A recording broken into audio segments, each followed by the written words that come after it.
Welcome to our Wednesday night class here at the Smyrna Church of Christ. Jim Morgan, Aaron Tremblay here, joining you again this week for our study on 2 Timothy. We are working our way through chapter 1. I think this is class 4. Is that right? Class 4. And we've already gone through 7 verses. Yeah, I mean, we're just cruising along.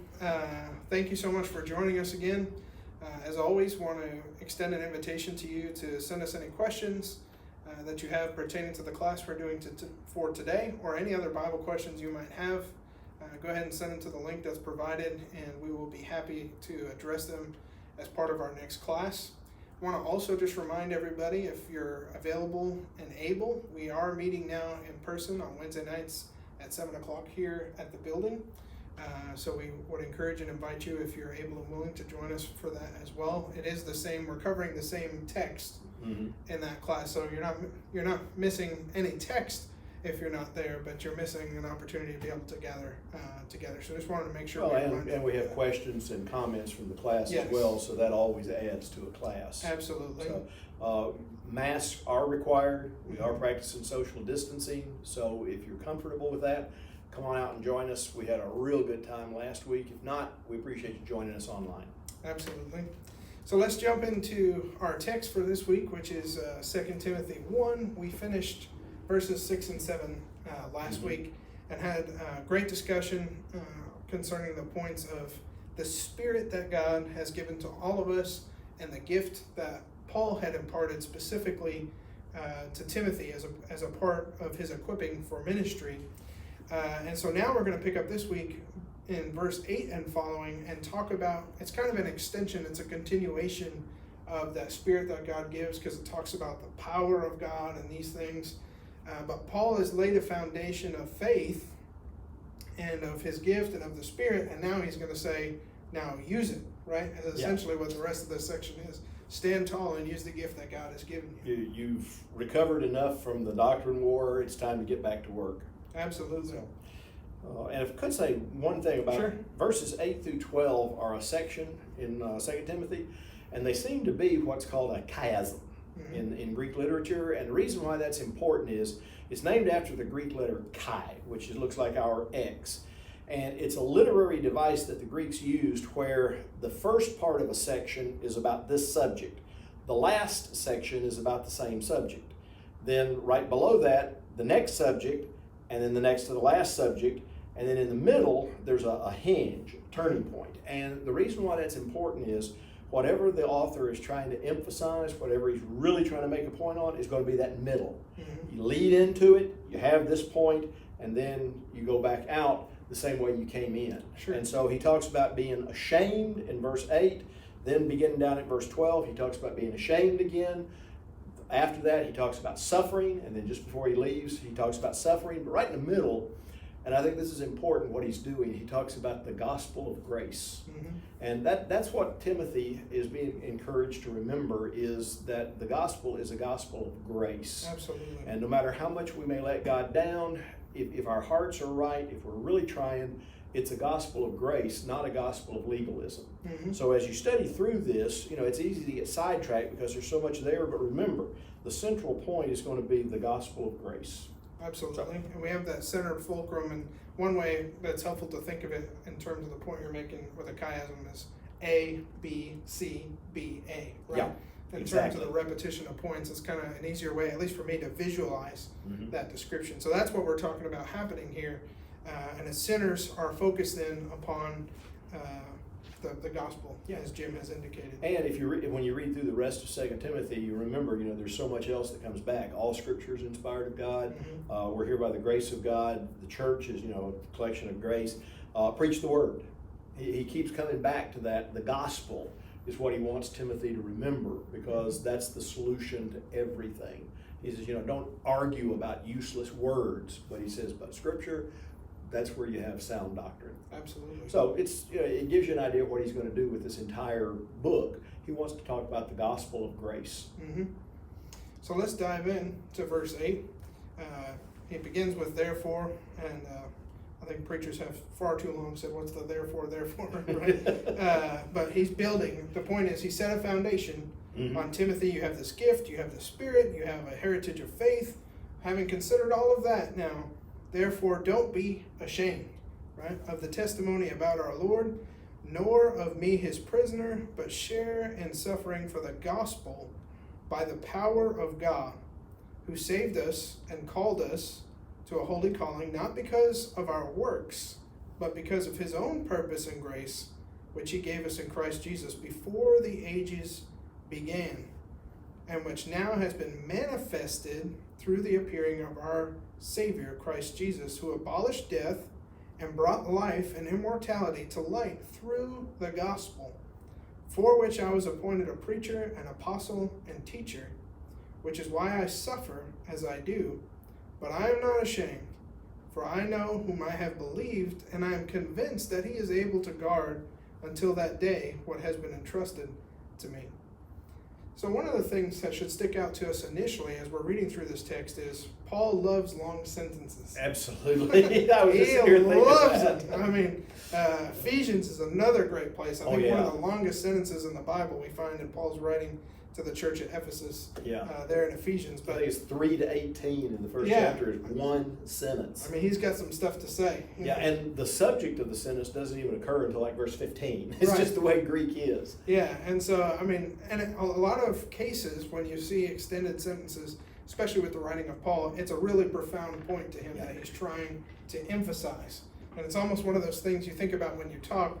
He's trying not to break his train of thought as he's writing. He just keeps building on that point. Yeah. It's hard for him to find Or a he place gets to so stop. excited that he takes off and just no telling where he's going to go. Yeah, exactly. So we'll kind of break this down piece by piece, but we kind of want to keep two things in mind. There's the bigger picture, which is the chiasm, kind of what we're talking about. Mhm. But each piece of this, as we move through, carries a lot Yeah. of weight. Because it's the introduction, we're almost there. Now's the point. Here's what we've been talking about. It's sort of like repetition. Yes. So let's talk about this idea that we're first introduced to and then left with at the end of this section, and that is the idea of being ashamed. Mhm. Paul says, "Don't be ashamed of the testimony of our Lord," and then at the end he talks about the idea that he is not ashamed. Mhm. So that shame plays a role, or at least can play a role, when it comes to the life of a Christian or the ministry of somebody who's doing the work of God. And I think it's important for us to ask the question, if Paul has to say, Timothy, don't give in to this, and then he also has to say, I haven't given into this, Mhm. what does that look like when someone gives in to being ashamed? Or why would we ever be ashamed of the testimony of God or the work of the gospel? Yeah, and it's a cultural thing. Like so much of it, you have to go back and you have to recreate the first century culture, and especially when he starts with "Don't be ashamed or about the testimony about our Lord." Mm-hmm. Well, you have to remember the key point is the death of Jesus, and so if the person you're talking to says, "Well, how did he die?" Well, he was leading this heroic charge on all the forces of evil, and the devil came down, and there was this. He was crucified. Mm-hmm. Well, for the Romans, that's the ultimate shame. Mhm. Only the worst kind of criminals. Matter of fact, in Roman law, a Roman citizen could not be crucified. Mm-hmm. That's the reason, the difference between the death of Paul, where he's beheaded, and the death of Peter, where he's going to be crucified. Mhm. Because Paul's a Roman citizen, and apparently Peter's not. Mhm. So when you start talking about that, it'd be like us talking about someone who was put to death, they were electrocuted, they were injected. Oh, and you're following this guy? Mhm. Because this is the ultimate. Then to the Jews, of course, as Paul points out in 1 Corinthians, anybody who hangs on a tree is cursed by God. That's right.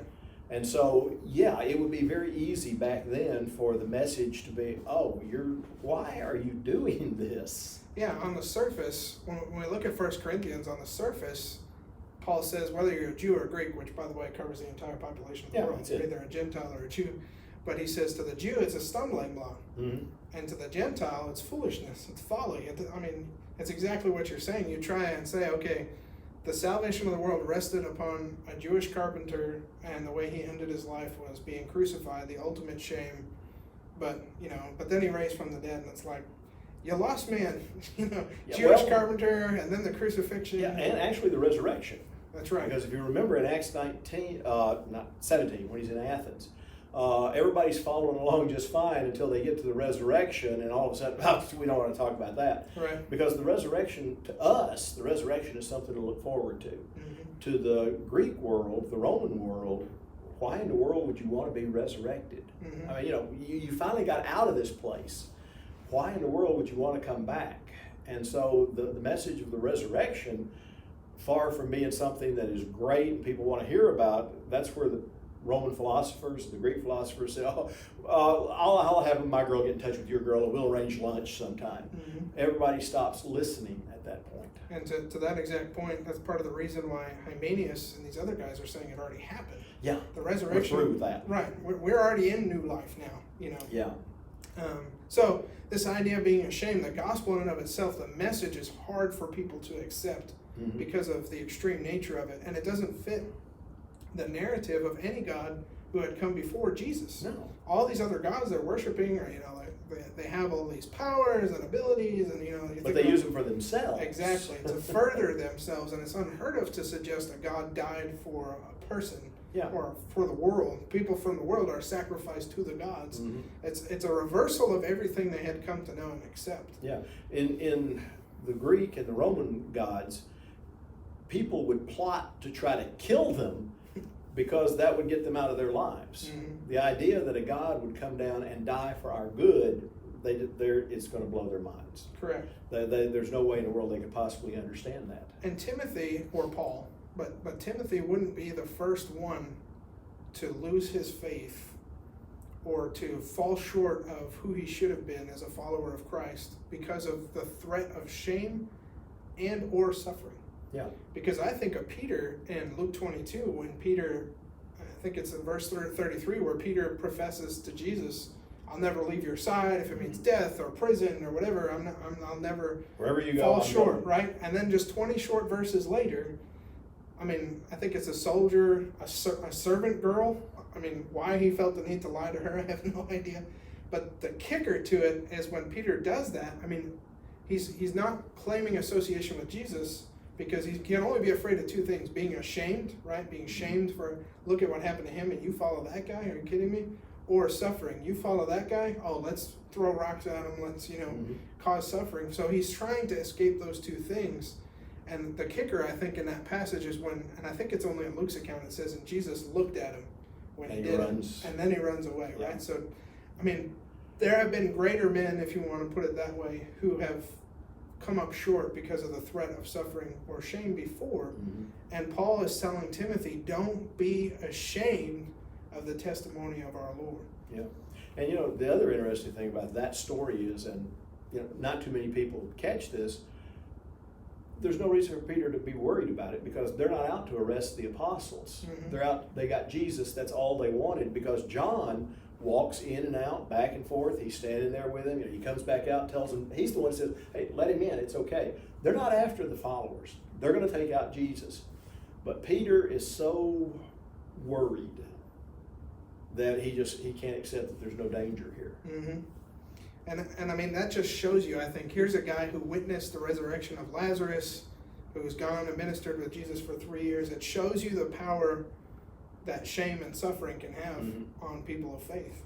And to try and make a bridge to where we're at today, living for Jesus, a life that's not about self, and that's for living for others, all of those things are becoming shameful things to be doing, to the point that it's not only kind of in a ostracized sense, but in a targeted sense, as far as Christians cause these bad things to happen Mhm. because of their attitude, or the whole institution of the church has got these negative implications about. It's the narrative the world's trying to talk about. Yeah. So there's a sense in which, as Christians, it can be easy to get brought into that and say, well, I just won't talk about my faith, I just won't talk about Jesus because people are finding it offensive. Yeah, and when you need to become a Christian so you can serve other people. Why would I want to do that? Mm-hmm. It's about me, Mm-hmm. and so yeah, you're right. So it's just, but we're so used to, in one sense, what you're saying is true. In another sense, you got the cross is glamorized. It's become something that's very beautiful. We got gold crosses, and we got silver, and we got the wooden ones, everything. And when we think of crucifixion, we think of Jesus, and we think, well, that was an amazing sacrifice. but it's not anything that it's shameful. In fact, as a matter of fact, like I said, it's become fairly good, beautiful thing, but not back in the first century. And remember, Christianity at this point is probably only 35 years old, and right in the middle, you talk about anti-culture. What do you mean crucifixion's a good thing? Yeah. No, it's very true. And I just think this idea of shame, first of all, that culture back then was much more honor and shame oriented, to the point, we're to the point I don't even think we can imagine effectively how much honor and shame meant to them, because it's almost become nothing in the world that we live in. The videos and stuff that people show themselves, I mean, that's kind of just the total opposite now. But shame was a very big deal for an individual and for your family, and honor to the same extent in this Middle Eastern, ancient Near Eastern culture, or Middle Eastern culture. So I think that's important, and Paul talks about it a lot. He talks about it in Romans, for I am not ashamed of the gospel. He talks about it later on here in Timothy. He talks about it in Philippians. It's an important thing to him for people to understand that shame has nothing to do, no place when it comes to the gospel. Yeah. And when you look at the parables of Jesus, there's a whole lot of where people do things because of shame. The prodigal son. Everybody who listened to that parable would expect that the kid's going to have to come and beg, and his father would be, maybe let him be a servant. But the idea that his father, this very powerful man, would go running down, because remember, he has to lift his robe, and you got these white little legs, flashing down through the village. To get him back? Sure. What kind of a God would do this? In the Old Testament, God talks about, if you had a wife and she was unfaithful to you and you put her away, and she, went out and just continued to commit adultery and fornication, would you take her back? Well, of course not. And God says, but I would. And that's, what kind of a God would subject himself to that kind of shame of doing something that is so embarrassing that you wouldn't do it, but God would. It's all the way through the Bible. A lot of things that, where Sodom and Gomorrah, where Lot, offers his daughters, or, whatever. That's just, it's a matter of honor and shame. I've taken these people into my house, I have to do whatever it takes, which is, another way of looking at that. It's still wrong, but, it's just, I think you're right. I don't think we can understand exactly how powerful that concept is. You would do anything to gain honor for you and your family, and you would do anything to avoid shaming your family. Even today, that still carries a very powerful message that, you don't want to shame your parents. Sure. So, well, I'd like to think that that's still true today. I'd like to think that's still true, but most of the time, you don't want to. Well, that's embarrassing your parents, right? But the idea of shame was just something you'd do anything to avoid. Sure, and we think about the fact God should be ashamed of us. He should be ashamed to be associated with me. Yeah. But so how bad is it that he chooses to be associated with me, but then I would be ashamed of him? It's kind of like Jesus talks about in the Gospels, denying him before men. If you're ashamed of me before men, then I'll deny you before the Father. It's kind of that same concept. Yeah. He's done so much for us, and we look at him and say, oh, no, I don't want to be associated with him. Yeah. And he's like... People ask, well, what are you? Christian. And of all but I'm not radical. Right. Of all the things that Jesus leaves behind, I think in Philippians that it's talked about, I think the honor that Jesus received in heaven. You think about the way Jesus gets treated in heaven up there, and he comes here, and now all of a sudden, that guy, he's from Nazareth, nothing good comes from that place. Yeah. And any good thing come out of Nazareth? People spitting on him and beating him, and the honor he gave up and the shame that he bore just becoming flesh is a big thing I think sometimes we miss in terms of what he chose to do on our behalf. And, as Christians, we're told that one day all of those who are now looking down on us will be looking up at us, because we're going to be given honor. Those who humble themselves will be exalted, right? He who is first will be last, the Correct. last will be first. Yeah. So, yeah. And then, of course, Paul takes it one step further, or ashamed of me as prisoner. And again, we've got the romantic idea of Paul, the Apostle Paul. And we forget what Paul was really like in the flesh, because one, he himself says, I'm not very imposing. and all of the historical pictures that we've got, whatever, indicate that he wasn't very much to look at. He says, I'm not really a rhetorician. He said, I forgot some of the people I've baptized, for goodness sakes. Just all of the things. And whatever it was, his thorn in the flesh. I was reading Galatians this morning, and it talks about, when I first came to you, the reason I could preach the gospel to you is because of sickness. And he says, everybody else would have turned their heads, but you would have torn out your eyes to give them to me. So Paul himself is not very impressive. Mm-hmm. And in a day when people would study rhetoric because they wanted to impress people, they would stand and practice gestures to make sure that they're doing the exact right one for that occasion. And Paul says, that's not me. My message is in the gospel. Orators were kind of the Hollywood of the day. Yeah, they were. People would come to see them. Correct. And I think another point I take away from that, he says, nor of me, his prisoner. He doesn't say Nero's prisoner, prisoner of Rome, prisoner of Caesar, but he describes himself, he says, nor of me, his prisoner. I think Paul sees himself more as a prisoner of the Lord than he does. I'm not here because Nero put me here. I'm here because this is where Jesus wants me to be. He doesn't see himself being in a situation where God has abandoned him to his circumstances, but he's a prisoner of the Lord's in Rome. And I think that's an important piece of it too, his perspective, Yep.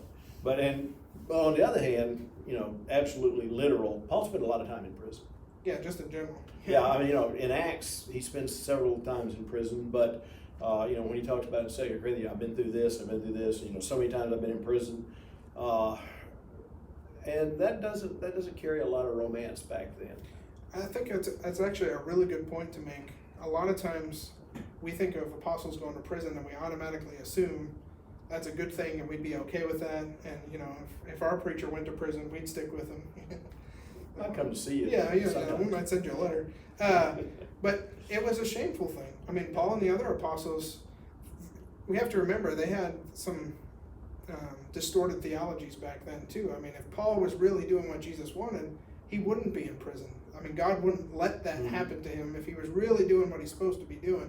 That same kind of thinking was just as alive and well then as it is now. Otherwise, Paul wouldn't have any concern for him to be ashamed for being in prison. But people were looking down on Paul and his authenticity as an apostle and his effectiveness as a minister and the veracity of his message because he's sitting in a prison cell. If he was really the guy God wanted him to be, then he would never be in a prison cell because God wouldn't let somebody suffer that's doing what he wants them to do, right? And that's kind of where he takes it next, is into that suffering idea. Yeah, and there are occasions where people are miraculously freed from prison. Correct. Yeah. But okay, why isn't he going to do it now? Because Paul said it's time for me to leave.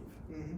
And just like Jesus himself, there were times where Jesus escapes miraculously, right? And then there's a time where he allows himself to be taken because that's the time. That's his time. He keeps saying it's not my time, and then it is his time. And so he allows himself to be taken. Yeah. So next he says, but share in suffering for the gospel by the power of God. So let's talk a little bit about this idea of suffering, but share in suffering for the gospel. As much as I think the idea of shame and the idea of being a prisoner can become convoluted or was becoming convoluted at that time, I think man has always struggled to understand suffering in relationship with God or to God. Why does God allow it to happen? Is it God that does it? Does God just permit it? This kind of idea in terms of suffering. I don't know that we have time in this one class as part of this verse to deal with all of those things. But I do think one thing that we can say based on what we read in the New Testament is that it's a definitively biblical concept that one would suffer for the sake of the gospel. And not only is it a concept, it's an expectation. If you are... It's a lifestyle. It's a lifestyle. If you are living and teaching and speaking the gospel, you will face adversity in some form or fashion as a result of it. Well, Jesus said, if they've done this to me, what are they going to do to you? Absolutely. John 15, and they're in that upper room, and he says, if they hated me, if they persecuted me, they'll persecute you. The servant is not greater than the master. In other words, they did it to the master, and you say you follow, you serve me, they're going to do it to you too. Yeah, and the book that God closes the New Testament, the Bible, out with, Revelation, is it's suffering from one end to the other. And there's places in there where it says, if you're going to be thrown into prison, you'll be thrown into prison. If you're going to die, you'll die. And one of the scariest images for the people who originally read Revelation would be where it says that you'll die by the sword. Because as we mentioned a minute ago, if you're a Roman citizen, you die by the sword.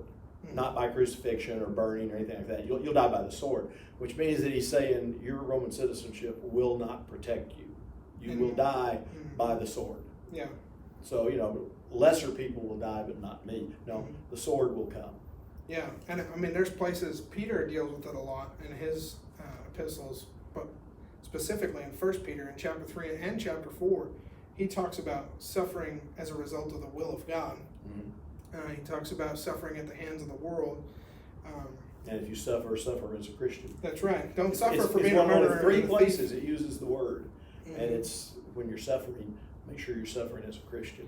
So it's not as if and this is actually exactly what Peter says. I think it's in chapter 3 where he says, don't be surprised when fiery trials come upon you as though something strange is happening. But you're following after Jesus, expect it.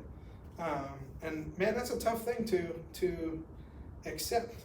And that's, again, I think these things that Paul's outlining here are reasons why people could easily walk away from ministering, from professing the gospel, sharing the testimony of Christ, is being ashamed and suffering have got to be the top 2 that Satan uses to steer people away from being faithful. Yeah. And, it's a complex topic. But to me, it's always come back to, God could come to you and say, okay, if you agree to follow me, you'll never be hungry, you'll never be thirsty, you're never going to be uncomfortable, you'll always have a good house, you'll always have, money, you'll always have everything. Well, anybody would take that offer, but what would it prove? Exactly. As long as God, it's what Satan accused Job of. The only reason he follows you is because you built a hedge around him and don't let anything bad happen to him.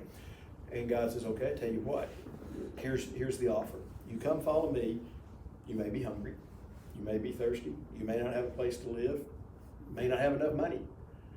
Guarantee you people are not going to like you. You're going to suffer. Now, are you still willing to take the offer? And if you can say yes to that offer, then there's only one reason, and that's because you absolutely love God more than anything else. That's right. And I think, in a way, when you think about it, that's the reason why God can't say, no, don't worry about it, I'm just going to take everything. No.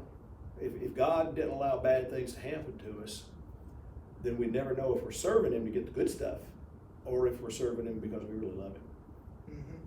And that's part of love, is the patience of it, right? And God talks about the need for us to be steadfast and long-suffering and these kind of concepts and ideas. So I think that's all. And even Jesus in his calling of Paul, in Acts 9, he says, I'm calling him to bring the word of the kingdom of God to the Gentiles, but he says, I'm going to show you how much you will suffer for my name. That's his calling of Paul. Come so I can show you how much you're going to suffer for my name. So you're like, on his way to, I'm sorry. No, it's okay.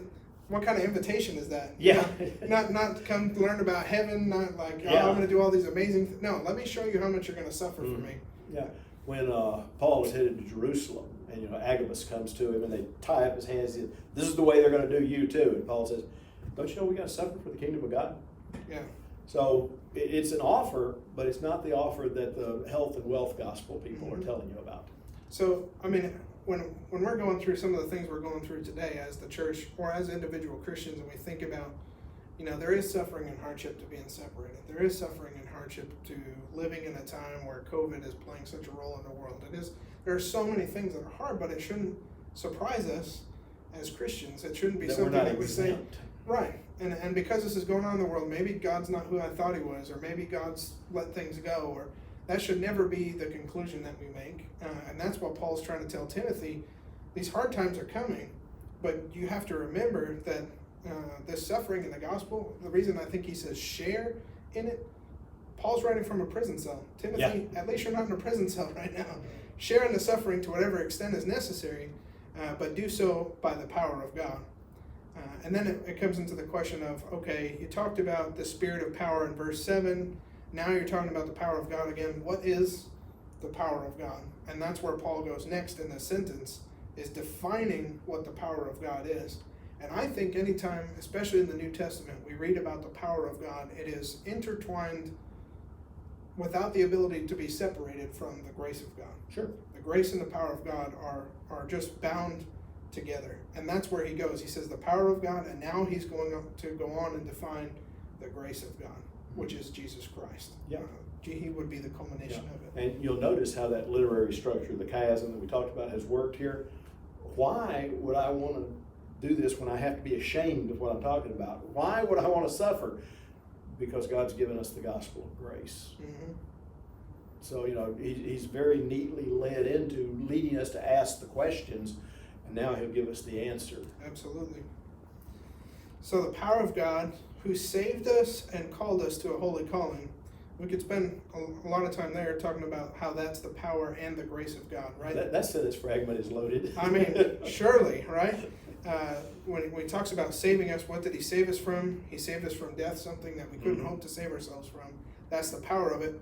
Why did he save us? Not because we earned it or deserved it, but because he chose to send his son to take our place because he loved us. So when it comes to saving us, it's power and grace, right? When it comes to calling us to a holy calling, those whom God calls, well, who are the ones that God calls? Paul says not those who are noble, not those, he called me, I'm not one who's gifted and eloquent, not... Although he'll take them too. Right. Most of the time it doesn't He happen. calls the foolish things of the world, Yeah. right?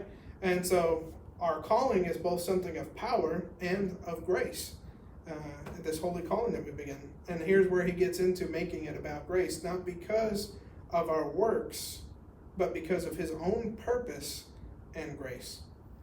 So nobody receives the gift of God. Nobody receives the power of God. Nobody got the gospel because they earned it. Because they just, they were so good, they had this coming to them. That's what Paul's trying to tell us. Nobody worked their way into this situation, but only by the grace of God. And then it tells us how do we receive that grace? Where does that grace come from? He gave it to us in Christ Jesus before the ages began. Yeah, and that ties back up to what we just finished with, his own purpose. Mm-hmm. A lot of people, I think, would have been tempted to have said, well, it just got out of hand. Jesus actually came to do this, but it got all out of hand, and before you know it, he's on the cross, he's crucified, but that wasn't the way it was supposed to happen. Mm-hmm. Premillennialism believes that. Absolutely, yep. But Paul is putting that, he's not going to allow it to be an excuse. Yeah, it was just, but now look what he's done with it. No, he said this was his own purpose. That's right. Well, how long had he been figuring that one out? Before the beginning of time. And how do we... This is exactly what God intended to do right from even before the beginning. And I think a fair question for us to ask, which is an easy answer to, but how do we know that God, before the ages began, purposed through his grace to give us Christ? How can we know that? Well, if you don't read your Old Testament, you're going to have a hard time knowing. Yeah. But if you just go back to Genesis and start there and start reading, you see pretty early on, this Jesus thing wasn't all of a sudden in the time of Herod, Jesus is going to be born, and God came up, concocted this plan in the middle of nowhere. Yeah. You go back to Genesis 1 and you start reading, and you find out early on, hey, this Jesus thing had to be started beforehand, because he introduces it almost as if he expects the necessity of it to arrive. Yeah. And then it's throughout the whole Old Testament going into the New. Yeah, I don't say this very often. This one actually goes back even before Genesis. Right. Yeah, exactly. Because in chapter 3, introduction to sin into the world, and God says, now what are we going to do? Man, I can't. He says, no, there'll be somebody coming, and he's going to crush Satan's head, and he's going to save the people. And right there, he had it in place. He knew what he was going to do. He didn't have to, go through and take an opinion poll and find out what was going to happen. They didn't have to search through heaven to find a savior. No. But it's if it happens, God's already got the plan worked out. And in Galatians, for instance, where it talks about the fullness of time. Fullness of time. It wasn't an accident when Jesus came. I mean, God knew when that time was going to be. When the time had fully come. And so grace then, and one thing that drives me nuts, when people talk about the Old Testament or even the New, and they say, God introduced grace in the New Testament. Mercy and grace is like a New Testament under Jesus concept. I'm like, but did you read any of the Old Testament? Yeah, have you ever read? So I think it's important. Part of the reason it's important for Paul to lay this out is to help people to understand God didn't become a new God who all of a sudden had mercy and grace in the New Testament. God had been a God of mercy and grace before the creation of the world, and had this plan and this intention, and then ultimately fulfills it in Christ in this time. And that's where Paul talks about how lucky he is, or they are, to have this mystery finally revealed to them, to have this understanding. Yeah, and one of the things you have to understand is that in the New Testament, when Paul talks about being saved by the law, he's not talking about the Old Testament. He's talking about what people have done with it. The Pharisees had taken it and reduced it to legalism. You've got a checklist here, and you just keep checking stuff off, and this is what's going to save us. That has never been God's plan. And that's what Paul's talking about when he talks about, people who want to be saved by the law. He's not talking about the Old Testament. Sure. He's talking about what people have done to it. Correct, because the Old Testament law its intention was never to be absent of grace and mercy. It was built, the whole Yom Kippur and all those things was all built upon the foundation of grace. Even though I know you did all this stuff, I'm going to allow you to be forgiven. Yeah. And the sacrifices of the Old Testament were not there so that they can earn something. They're there to remind them that in some way the blood of somebody else has saved us. Has to be offered, yeah. And when Jesus gets here, we look back at it through baptism, death, burial, and resurrection of Jesus. They looked forward to it through the sacrifice that rolls their sins away.